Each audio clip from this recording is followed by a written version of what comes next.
নমস্কার বন্ধুরা, আমার মতো এই ধোকলা খেতে যারা পছন্দ করো সেই বন্ধুদের জন্য আজকের এই ধোকলা রেসিপি। দেখো আমি বাড়িতে কিভাবে বানাচ্ছি, প্রথম থেকে শেষ অবধি তোমরা সেটা দেখতে থাকো। ধোকলা বানাতে গেলে এখানে 1 কাপ আমি ছোলার বেসন নিয়েছি, এখানে 2 চামচ চিনির পাউডার নিয়েছি, 2 চামচ সাদা তেল নিয়েছি, আর এখানে 2 চামচ পাতিলেবুর রস নিয়েছি, আর এখানে হাফ চামচ হলুদ আছে, নুন আছে 1 চামচ, আর এখানে আমি হাফ চামচ হিং দেব, আর এখানে আছে আদা আর কাঁচা লঙ্কা কুচি করে রেখেছি। তো এইগুলো দিয়ে হয়ে যাবে আজকে আমার ধোকলার রেসিপি। তো প্রথমে আমি বেসনটা চালনায় দিয়ে ভালো করে চেলে নেব। তোমরা যখনই কিন্তু এই বেসনের কোনো কাজ করবে অবশ্যই চেলে নিয়ে করো। দেখো চেলে নিয়েছি, বেসনে কিচ্ছু বেরোয়নি কিন্তু। এরপর আমি এই বেসনটার মধ্যে কী মেশাচ্ছি দেখো। চিনি পাউডারটা দিয়ে দিলাম, নুন ছিল 1 চামচ দিয়ে দিলাম, এখানে হলুদ হাফ চামচ ছিল দিয়ে দিলাম, কাঁচা লঙ্কা আর আদা কুচি করা ছিল সেটা দিয়ে দিলাম, আর দেবো এখানে হাফ চামচ হিং। দেখো হিংটাও দিয়ে দিলাম, হিংটা দিয়ে শুকনো উপকরণগুলো আগে মিশিয়ে নিলাম। তো হিংটা আমার একটু কম হয়েছিল তাই আমি আবার একটু হিং দিলাম, তারপর আবার ভালো করে সব একসঙ্গে মিশিয়ে নিলাম। এরপর আমি একটু একটু করে জল দিয়ে ব্যাটারটাকে তৈরি করে নেব, কারণ একসঙ্গে বেশি জল ঢেলে দিলে যদি পাতলা হয়ে যায় তখন কিন্তু ধোকলাটা খুব ভালো তৈরি হবে না। তাই অল্প অল্প করে জল দিয়ে কিন্তু ব্যাটারটাকে তৈরি করতে হবে। দেখো এইভাবেই আমি ব্যাটারটা একটু করে জল দিয়ে দিয়ে তৈরি করে নিলাম। দেখেছো, খুব যে পাতলা হবে তাও না, আর খুব মোটা হবে তাও না। এরপর 2 চামচ সাদা তেল ছিল সেটা দিয়ে দিলাম, আর এখানে 1 চামচের মতো পাতিলেবুর রসটাও দিয়ে দেবো। দেখো এখানে 1 চামচ পাতিলেবুর রস দিলাম। এরপর এই বেসনের গোলাটার সঙ্গে খুব ভালো করে আবার মিশিয়ে নেব।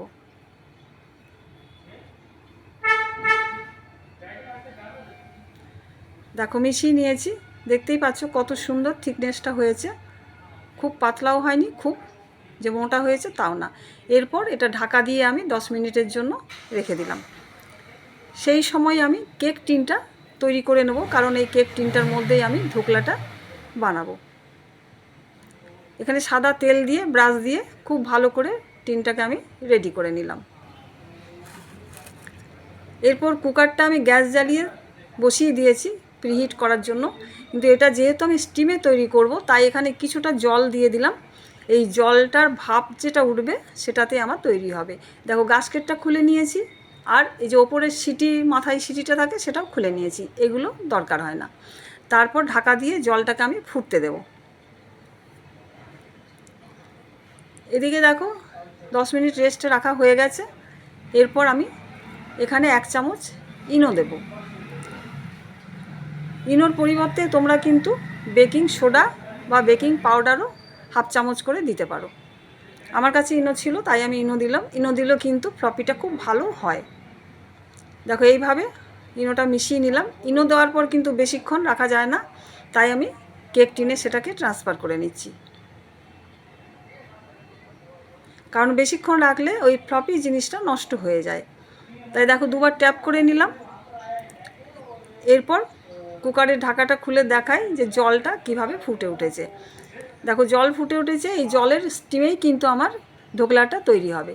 এবার খুব সাবধানে আমি গরম কুকারের মধ্যে কেক টিনটা বসিয়ে দিলাম, তারপর আবার এটাকে ঢাকা দিয়ে 15 মিনিট রেখে দেবো। দেখো 15 মিনিটের পর আমি ঢাকা খুলে দেখাই তোমাদেরকে যে কিভাবে ধোকলাটা আমার তৈরি হয়েছে। দেখো ছুরি দিয়ে আমি চেক করে দেখাচ্ছি যে ছুরিটা কিন্তু একদম পরিষ্কার উঠে আসছে, কিচ্ছু লেগে যায়নি। তাই বুঝতে পারছি যে ধোকলাটা আমার একেবারে সম্পূর্ণ তৈরি হয়ে গেছে। এরপর আমি গরম কুকারের থেকে কিন্তু ওই কেক টিনটা উঠিয়ে নিচ্ছি। যদি এখন বেশিক্ষণ গরমে রাখা যায় তাহলে কিন্তু ধোকলার ভেতরটা একেবারে ড্রাই হয়ে যাবে, শুকিয়ে যাবে।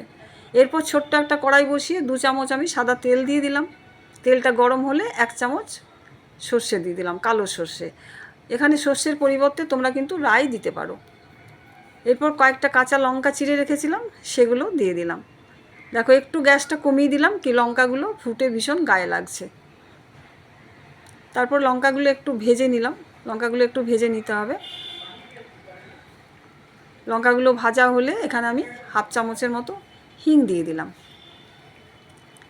হিংটাও একটু ভেজে নেব।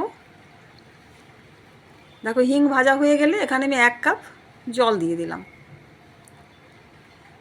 জলের সঙ্গে এখন দিয়ে দিলাম 2 চামচ চিনি পাউডার ছিল, চিনিটা দিয়ে দিলাম। 1 চামচ নুন ছিল, দিয়ে দিলাম। আর একটু লেবুর রস ছিল, সেটাও দিয়ে দিলাম। সব একসঙ্গে দিয়ে খুব ভালোভাবে এটাকে জলটাকে ফুটতে দেব।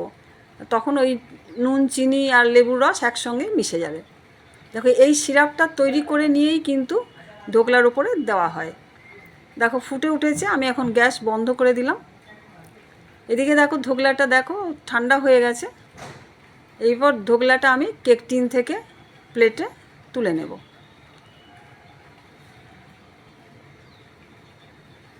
দেখো এইভাবে প্লেটের ওপর আমি উল্টে দিলাম কেক টিনটা। দেখেছো কত সুন্দর কিন্তু ধোকলা বেরিয়ে গেছে। এরপর আমি এটা আবার সোজা দিকে উল্টে দিলাম। দেখেছো কত সুন্দর তৈরি হয়েছে। এরপর আমি তোমাদেরকে একটু পিস করে দেখাই। দেখো কেটে দেখাচ্ছি, কাটা দেখেই বুঝতে পারছো যে কত সুন্দর ফ্লপি হয়েছে। তো দেখেছো বন্ধুরা, বাড়িতে কত সহজেই খুব কম উপকরণ দিয়ে কিন্তু ধোকলা বানিয়ে নেওয়া যায়। আমরা মিষ্টির দোকান থেকে খুব বেশি দাম দিয়েই কিন্তু এগুলো কিনে খাই।